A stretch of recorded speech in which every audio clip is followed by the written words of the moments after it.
সংক্ষিপ্ত এই জীবন, কিন্তু আমাদের জীবনের বেশিরভাগ সময় কেটে যায় অহংকার, হিংসা, ক্ষমতার অপব্যবহার, প্রতারণা এবং দুর্বল মানুষকে ঠকিয়ে।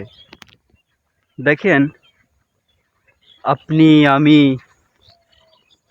কয় দিনের জন্য পৃথিবীতে আসছি, বা কতক্ষণের জন্য, বা কত বছরের জন্য আমরা কিন্তু জানি না।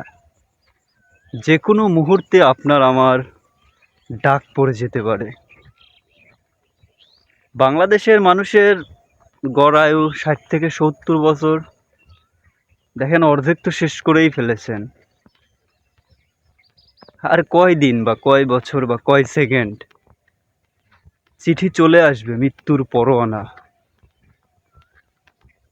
এই পৃথিবীতে মানুষ সহজ সরল মানুষকে বেশি ঠকায়। ভাই বোনের সম্পত্তি মেরে দেয়, ভাইয়ে ভাইয়ে দ্বন্দ্ব বা বিভিন্ন বিষয় নিয়ে ঝামেলা। এই পৃথিবীতে আসলে কেউ সুখে নেই, প্রত্যেকটা মানুষই অসুখী, আমি গ্যারান্টি দিয়ে বলতে পারি। দেখেন, আপনার আমার টাকা পয়সা নাই, আবার বড় লোকের টাকা পয়সা আছে, খাইতে পারে না, ডায়াবেটিস, বিছানা থেকে উঠতে পারে না, অনেক অনেক সমস্যা। আপনি বড় লোকরা জিজ্ঞেস করে দেখবেন যে টাকা পয়সা সব কিছু আছে, বলবে কি যে ভাই ডায়াবেটিস, ডাক্তার মানা করছে এটা খাইতে, খাইতে পারি না, নিষেধ। আসলে এই দুনিয়াটা সুখের জায়গা না। এই দুনিয়াটা যদি সুখের জায়গা হতো, তাহলে সৃষ্টিকর্তা বোধ হয় জান্নাত তৈরি করতো না। তো এইটা থেকে আমাদের বুঝে নেওয়া উচিত যে এই দুনিয়াটা আসলে কিছুই না। তিনি আমাদের জন্য জান্নাত তৈরি করে রেখেছেন। তো এই দুনিয়া নিয়ে এত মাতামাতি করার কিছু নাই।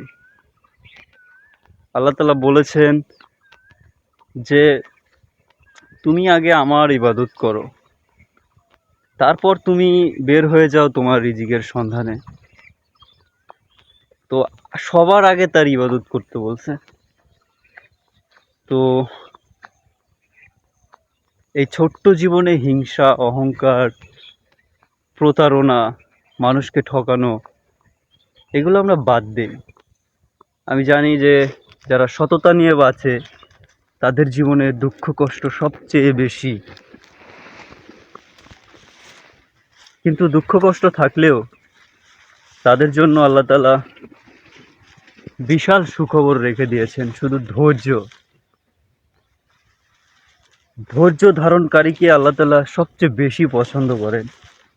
দেখেন, আমার ঠিক মনে নয় একটা নবী বা যাই হোক, একজনকে আল্লাহ তাআলা অসুখ দিয়েছিলেন। দীর্ঘ 18 বছর সে অসুস্থতা নিয়ে এক জায়গায় ছিল, শুধুমাত্র ধৈর্য ধরেছে। কি পরিমাণ ধৈর্য ধরেছে, তার সব কিছু ছিল, কিন্তু তাকে রোগ দিয়ে একটা জায়গায় রেখে দিয়েছিলেন। আবার তাকে সেই রোগ সারিয়ে সব কিছু ফিরিয়ে দিয়েছেন। তো আল্লাহর কোন কোন নিয়ামতকে আপনি অবিশ্বাস করবেন? তো সব কথার এক কথা আমি বলতে চাই, সবচেয়ে আগে আপনি ভালো মানুষ হন। এই দুনিয়ায় ভালো মানুষের সবচেয়ে বড় অভাব। তো ভালো থাকেন, সুস্থ থাকেন। আসসালামু আলাইকুম।